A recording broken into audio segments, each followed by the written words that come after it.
instead of like he was flying off the crowd, he was flying. So, but still, that passing, I still get it lined up. They were flying it nice, like really good. I got some nice shots of the Corsair and the Helldiver. Yeah, that's nice. This year they were close to each other. It was formation only that they were both flying by the airport at the same time. Last year they paired up. This year they just like one paired up fast. One of which was Virgin. When they were coming out of the sun, they came up behind that floor.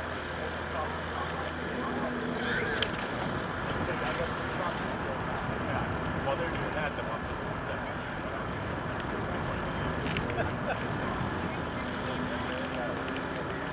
The FAA got this straight. They're out outside.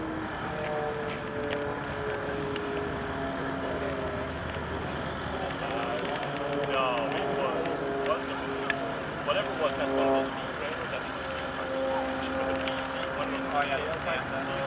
came in, and I watched the whole thing. Did you see it? I watched the whole thing. These two guys are coming in formation, and as they get closer, they're going to do a formation landing on a field that isn't wide enough for a formation landing. So they come down low. The guys are flying the trail, losing sight. What I really think happened is that he had gone on it. There wasn't enough. So what he did is he held up. I stole.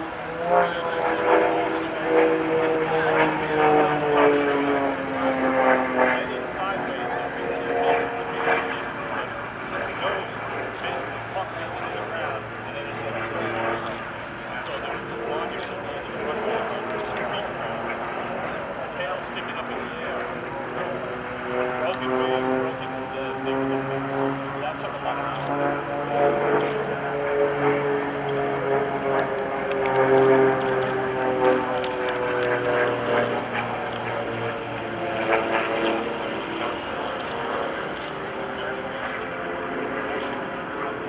the engine, it didn't die completely because I could see the prop spinning with decent RPMs, but it must not have had any power.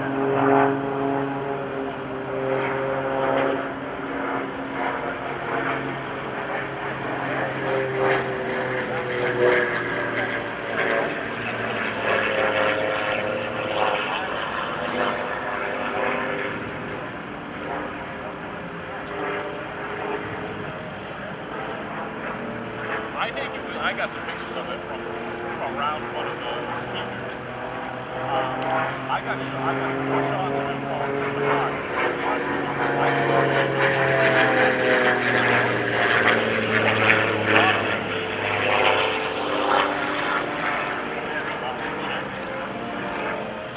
I mean, it destroyed the cornfield, destroyed everything in the process too. It actually apart. It helps it dissipate. So between the flame dissipating the energy and the cornfield pushing it separately. I think that's what's going to be. I think it's without the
had a red, white, and blue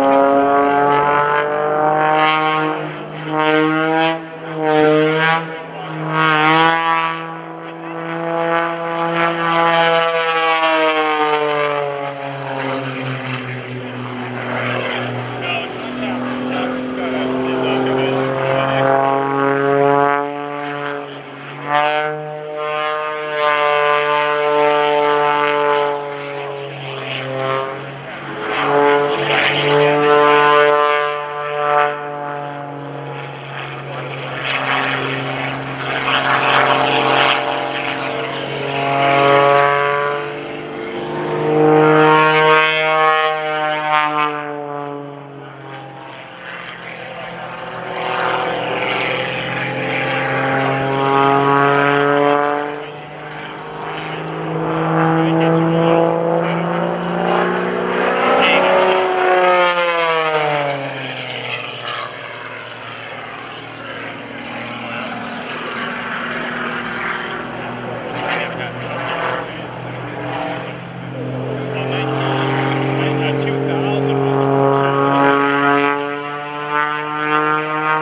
Gentlemen, that's just a sample of what you're going to see later on with Jason Newburg and the Viper.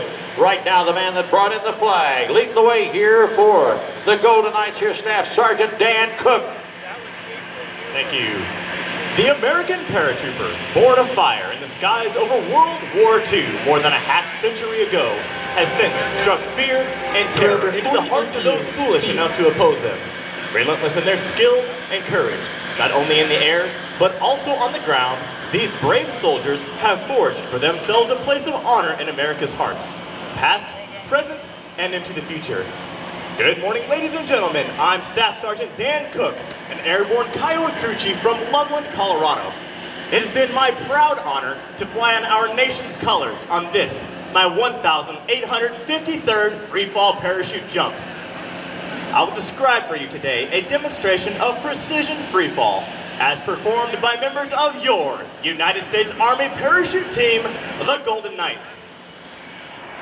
At this time, members of the black demonstration team are circling high overhead in our distinctively painted C-31 Troopship aircraft at an altitude of 12,500 feet. The jumpmaster is actually looking out the left door of the aircraft. His head is outside in the wind and the cold. As the aircraft gracefully crosses overhead, the jumpmaster gives the crossed arm signal of hot target, signifying that the airspace is now clear and that it's safe to jump. The jumpers complete their final gear checks and move to the doors in the rear of the aircraft. The thumbs up signal of standby has been given. Watch momentarily for your jumpers to exit.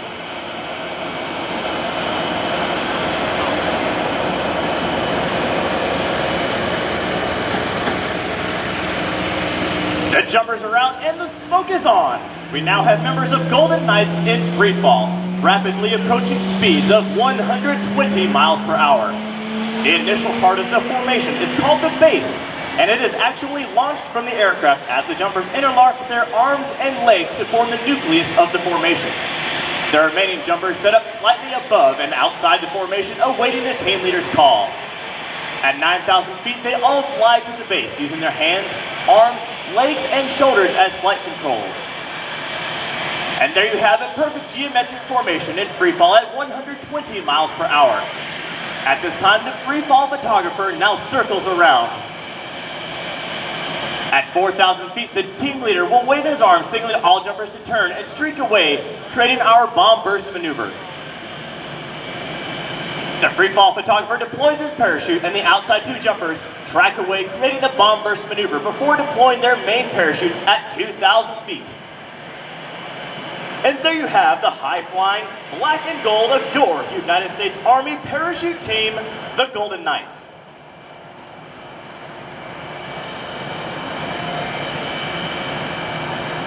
The parachutes used by the Golden Knights are flexible wing gliders.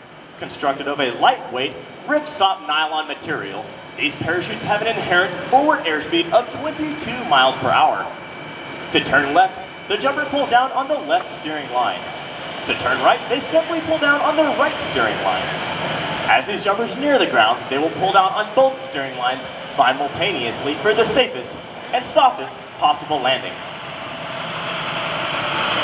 As you may have guessed, these jumpers are faced with a difficult situation, a traffic jam in the sky.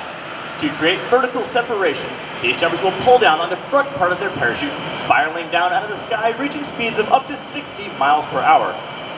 This sets up an accuracy stack, just like you may see aircraft lining up to land at any major airport. At 1,000 feet, these jumpers can hear and see you very well. So wave your arms, wave your hats, wave anything you can, and welcome your jumpers to this air show. Our first jumper now does a wind penetration check, gauging his speed and distance across the ground. He will then fly a downwind leg, a base leg 90 degrees to the target, and then face into the wind for a final approach. It takes a great deal of concentration in order to land dead center on that orange X. This jumper keeps a close eye on the windsock located here in the target area. Watch the minor steering corrections he makes to achieve a dead center target landing. He pulls down on both steering lines and puts both feet right in the center. Not to be outdone by the first jumper, here comes our second jumper into his final approach. He pulls down on that left steering line, showing you the full flight characteristics of that ram air canopy. He will stop his forward speed completely and come straight down onto the target. Here comes our free fall photographer with the high performance canopy, diving his canopy at the ground and then planing out for a tiptoe landing right in the target area. Looking high overhead, it would appear as if two of these canopies have become entangled, but this is not the case. These jumpers are forming a facet of the sport known as canopy relative work, or crew. If you thought landing one parachute was hard, watch as these two jumpers fly into our target area. These jumpers will separate just prior to landing. If you listen closely, you may hear the command break as these jumpers separate just prior to touching down. Flying your POW MIA flag, welcome your Golden Knights for 1 and 2 tiptoe landings right on the target.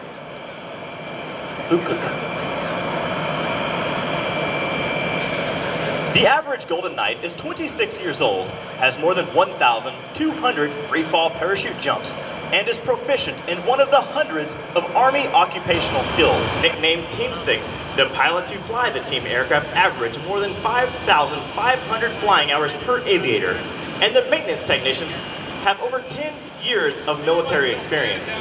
Their expertise results in the safest aircraft possible for the Golden Knights. Ladies and gentlemen, it gives me great pleasure to present to you the Black Demonstration Team for the 2011 Air Show season. All members of your United States Army Parachute Team, the Golden Knights.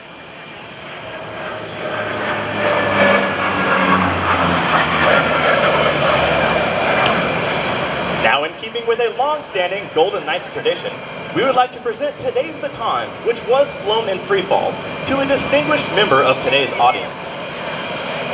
Mrs. Donna Parker has stepped forward. She will be introduced to the team leader and be presented with today's baton, and then meet each of the individual team members. Mrs. Parker is the Director of Development for the Make-A-Wish Foundation of New Hampshire and has been with the foundation for 7 years.